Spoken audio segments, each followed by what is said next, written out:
यह एक ऐसी फिल्म है जिसे केवल संयुक्त राज्य अमेरिका में ही दिखाया जा सकता है क्योंकि यह सच्ची घटनाओं पर आधारित है। यह रूपांतरण और साथ ही अभिनेत्री केटी होम्स द्वारा किया गया सबसे साहसिक प्रदर्शन है। लेखक का नाम द्वारा रचित एक रचना। रात के 1 बजे लीसा नाम की एक लड़की ने अपनी नाइट शिफ्ट खत्म की और साइकिल से घर जा रही थी। तभी अचानक एक कार तेजी से उसके पास से गुजरी। उसने सहज ही मुड़कर देखा। तभी अचानक कार मुड़कर सीधे उसकी ओर आने लगी। लीसा यिन को बेचैनी महसूस हो रही थी क्योंकि उसने कल ही खबर देखी थी। उन्होंने बताया कि शहर में एक विक्षिप्त हत्यारा है जो अक्सर रात में दिखाई देता है। ठीक उसी समय जब लीसा डरने लगी थी, रात के 1 बजे कार अचानक रफ्तार पकड़कर उसके पास से तेजी से गुजर गई। उसके बाद वे रुके और चले गए। लीसा ने राहत की सांस ली, ये सोचकर कि वह सुरक्षित है। लेकिन जब वह अगले चौराहे पर पहुंची तो उसे यह देखकर आश्चर्य हुआ कि एक कार एक अंधेरे कोने में खड़ी थी। पहले तो लीसा को लगा कि यह महज एक संयोग है, लेकिन जब उसे पता चला कि ड्राइवर गायब है तो वह तुरंत घबरा गई। लेकिन बहुत देर हो चुकी थी। चांदी के वस्त्र पहने एक हट्टा कट्टा आदमी अचानक बगल से प्रकट हुआ। लीसा को प्रतिक्रिया करने का समय नहीं मिला और उस बदमाश ने उसके सिर पर बंदूक तान दी। उसने उसका बैग छीन लिया और फिर उसे जबरदस्ती कार में धकेल दिया। हैरानी की बात यह थी कि लीसा ने विरोध नहीं किया, बल्कि उसने उस बदमाश को अपनी आंखों पर पट्टी बांधने दी, क्योंकि वह जानती थी, दाव ने कहा, मरना आसान है लेकिन जीवित रहना और उस बदमाश को न्याय के कटघरे में लाना सबसे मुश्किल काम है। हालांकि उसे यह नहीं पता था कि असल में यही बात अचानक हुए अपहरण ने उसकी जिंदगी पूरी तरह बदल दी। ये सब करने के बाद बदमाश लड़की को घर ले जाने की तैयारी कर रहा था, लेकिन वह आश्चर्यजनक रूप से शांत रही। इसके बावजूद कि आंखों पर पट्टी बंधी थी, लेकिन उसका दिमाग तेजी से चल रहा था। पट्टी के बावजूद उसने कार पर एक अंग्रेजी संकेत देखा और ये मामूली सी लगने वाली बातें, यही वह अहम सुराग था जिसका इस्तेमाल बाद में उस बदमाश को दोषी ठहराने के लिए किया गया। 20 मिनट बाद बदमाश अपनी कार लेकर एक जगह पर रुका। एक सुनसान इलाके में लीसा को घसीटकर एक धुंधली रोशनी वाली इमारत में ले जाया गया। उसकी आंखों पर बंधी पट्टी के बीच से उसने देखा कि इमारत हरे रंग के कालीन से ढकी हुई थी और उसने उन्हें दोबारा गिना। कुल 22 सत्र थे। लीसा ने अपराध पर आधारित कई टीवी शो देखे थे और वह जानती थी कि अगर आप बच नहीं सकते तो आपको अपने पीछे कुछ सबूत छोड़ने ही पड़ेंगे। लेकिन उसे गौर आश्चर्य हुआ कि उस बदमाश ने ऐसा कुछ नहीं किया। उस पर तुरंत हमला करने के बजाय वह उसे बाथरूम में ले गया और उसे अच्छी तरह से धोया। ऐसा करने के बाद उस बदमाश ने उसे लाल रंग के बिस्तर पर पटक दिया। उसका मुंह, वह बार बार सभी महिलाओं से बदला लेने की अपनी इच्छा दोहराता रहा। यह सुनकर लीसा को तुरंत मौत से बचने का एक तरीका सूझा। पहला कदम था, उसने बिना किसी प्रतिरोध के उसकी बात मान ली, यहाँ तक कि उसने उस बदमाश की प्रेमिका बनने की पेशकश भी कर दी। दूसरा कदम था खुद को इस तरह ढालना। एक महिला जिसमें जिम्मेदारी की भावना थी, उसने झूठ बोला, कहा कि घर पर उसके पिता गंभीर रूप से बीमार हैं और रोते हुए कहा कि अगर वह वापस नहीं गई तो उसके पिता को जिंदा ही खा लिया जाएगा। मृत्यु। इस प्रकार की आज्ञाकारी और जिम्मेदार महिला उन दुष्ट महिलाओं से बिल्कुल विपरीत है जिनसे पुरुष बदला लेना चाहते हैं। इसी बीच लड़की भी, उसने रोते हुए उस बदमाश का चेहरा सहलाया, लेकिन उसे सच में उससे सहानुभूति नहीं थी, बल्कि वह इस मौके का फायदा उठाकर उसके क्रूर चेहरे को करीब से देखना चाहती थी, क्योंकि इतने आसानी से गुस्सा होने वाले व्यक्ति का सामना करना दुर्व्यवहार करने वालों के लिए सहानुभूति और दया सबसे अच्छे हथियार होते हैं। लेकिन वह बदमाश उसे आसानी से जाने नहीं देगा। उसने केवल अस्थायी रूप से उसके हाथ खोले। जैसे ही उसने ऐसा किया, लड़की ने तुरंत भागने की अपनी अगली योजना के बारे में सोचा। उसने निष्कर्ष निकाला कि यह बदमाश बा को कीटाणुओं से बहुत डर लगता है। हालांकि वह जगह अंधेरी और नम थी, लेकिन वहां बिल्कुल भी बदबू नहीं आ रही थी। इसलिए उसने कहा कि वह हफ्ते में 1 बार शौचालय का इस्तेमाल करना चाहती है, लेकिन उसे गंदा नहीं करना चाहती। चादर, और वह सही थी। वह बदमाश, वह उसे बाथरूम में ले गई, लेकिन उसे लड़की के भाग जाने की चिंता नहीं थी, क्योंकि अंदर की एकमात्र खिड़की पहले ही धमाके से बंद हो चुकी थी। सड़क पूरी तरह से बंद थी। लेकिन लीसा की योजना यहाँ से भागने की नहीं थी। वह बाद में पुलिस को रिपोर्ट करने की तैयारी के लिए सबूत छोड़ना चाहती थी। वह शरीर के कई दुर्गम कोनों में उंगलियों के निशान मिले थे। ये साबित करने के लिए था कि उसे यहाँ कैद किया गया था। ऐसा करने के बाद वह आज्ञाकारी होकर बाहर लौट गई। उसने सोच समझकर उस बदमाश को प्यास बुझाने के लिए 1 गिलास पानी दिया। इन कार्रवाइयों का उद्देश्य न केवल विश्वास हासिल करना था, बल्कि खुद को एक दबंग व्यक्ति के रूप में ढालना भी था, एक आदर्श महिला की छवि।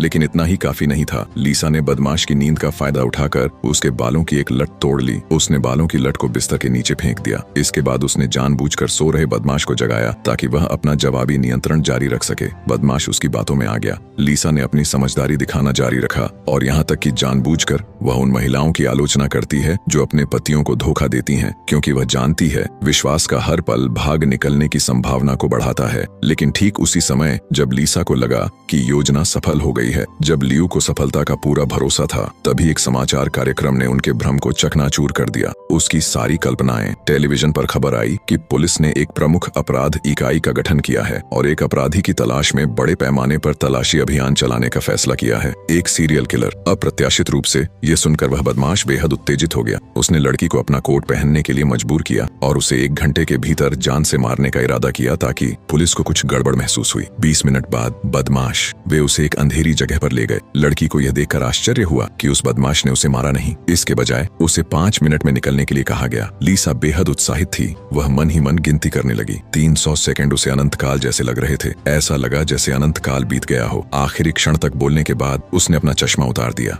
एक विशाल पत्तों से भरा पेड़ नजर आया और एक पल भी बर्बाद किए बिना वह बेताब होकर अपने घर की ओर दौड़ पड़ी। वह उस दिशा में भाग गई। सुबह 4 बजे के बाद ही लीसा अपनी दादी के घर वापस लौटी, लेकिन वहां उसे सांत्वना मिलने के बजाय परिवार वालों की मार पड़ी। पैर पटकने वाला वर्ग। इससे भी अधिक चौंकाने वाली बात यह है कि विदेशी पूंजी भी सक्रिय रूप से। उसने पुलिस को फोन किया क्योंकि उसने कल अपनी पोती के लापता होने की रिपोर्ट दर्ज कराई थी, लेकिन लीसा अब सुरक्षित है। वह घर गई, इसलिए उसने पुलिस को बताया कि वह उसकी पोती थी। वह मौज मस्ती करने के लिए घर से निकल गई और वापस नहीं लौटी। उसके करीबी रिश्तेदारों की उदासीनता ने लीसा को अंदर तक झकझोर दिया। पुलिस अधिकारी काफी जिम्मेदार थीं। उन्होंने कहा कि लीसा नाबालिग है और इसलिए उसे कुछ औपचारिकताओं को पूरा करने के लिए पुलिस स्टेशन जाना होगा। मामला बंद हो गया है, लेकिन लीसा ने कभी कल्पना भी नहीं की थी कि उसकी शांति और दृढ़ता अंततः उसे ही नुकसान पहुंचाएगी। पुलिस स्टेशन पहुंचने पर लीसा ने शांत भाव से वे सभी विवरण बताए जो उसे याद थे। काली साइकिल, 12 सीढ़ियां, लाल चादरें और उसका स्पर्श। हत्यारे की शारीरिक विशेषताओं का खुलासा हो गया। हालांकि उसकी शांत और संयमित स्वभाव के कारण ही उसने रिसेप्शनिस्ट की प्रशंसा प्राप्त की। यह धारणा बेहद विचित्र थी।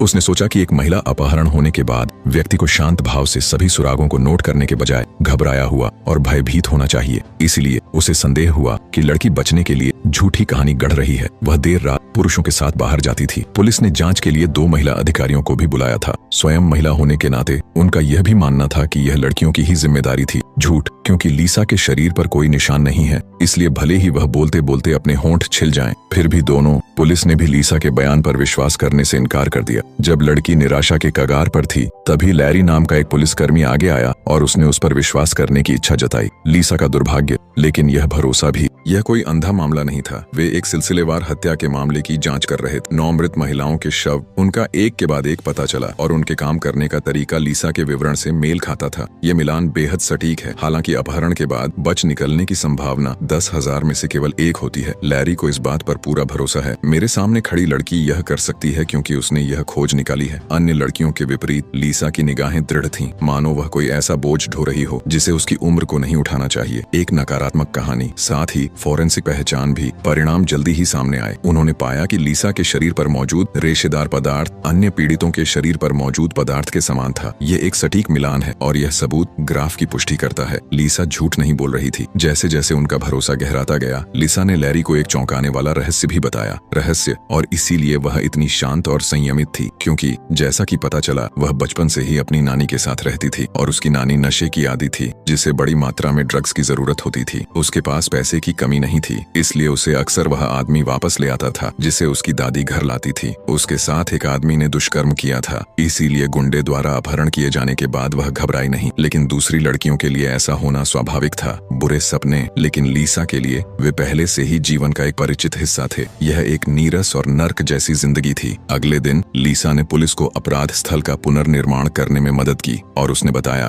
पुलिस को संदिग्ध व्यक्ति और कार की विशेषताओं के बारे में बताएं। पुलिस ने कुछ ही दिनों के भीतर इस स्थान के आसपास के 2 मील के दायरे में व्यापक तलाशी अभियान शुरू किया। इसके बाद पुलिस ने उस अपार्टमेंट का पता लगाने में सफलता प्राप्त की जहां वह बदमाश मौजूद था। बाथरूम में मिले उंगलियों के निशान और बिस्तर के नीचे मिले बाल इस बात को साबित करने के लिए पर्याप्त सबूत हैं कि लीसा झूठ नहीं बोल रही थी और ये बात सामने आई। 16 नवंबर 1984 को सीरियल किलर बॉबी को पुलिस ने गिरफ्तार कर लिया और आखिरकार उसे उसकी सजा मिल गई। 2018 की यह फिल्म मेरी क्राइम फिल्मों ने इस धारणा को तोड़ दिया कि महिलाओं को कमजोर होना चाहिए। यह रूढ़िवादी सोच कि महिलाएं दुर्भाग्य का अनुभव करने के बाद ही घबराकर टूट जाती हैं, कई लोगों के मन में गहराई से बैठी हुई है। कठिन परिस्थितियों में शांति और बुद्धिमत्ता ही जीवन रक्षक होते हैं। बल्कि इससे भी बढ़कर सबसे दुखद बात यह है कि लीसा के भाग निकलने के बाद उसे अविश्वास की स्थिति का सामना करना पड़ता है, जो एक तरह से याद दिलाता है महिलाओं के रूप में हमारी मदद की गुहार पर सभी को ध्यान देना चाहिए, क्योंकि झिझक का हर क्षण भविष्य की समस्याओं के बीज बो सकता है। इसलिए महिलाएं विकट परिस्थितियों में भी शांत दिमाग बनाए रख सकती हैं। उनमें प्रतिरोध करने और भाग निकलने का साहस था, और फिल्म यही कहती है, पीड़िता के सवालों का सामना करने से उसका शांत इनकार करना अपने आप में पूर्वाग्रह का एक रूप है। लीसा की कहानी यह भी बताती है, हमें यह बताएं कि जब दुनिया हमें निराशा का अनुभव कराए तो हमें ऐसा नहीं करना चाहिए। कभी भी उम्मीद मत छोड़ो, किसी भी बात को नजरअंदाज मत करो, और यह कभी मत भूलो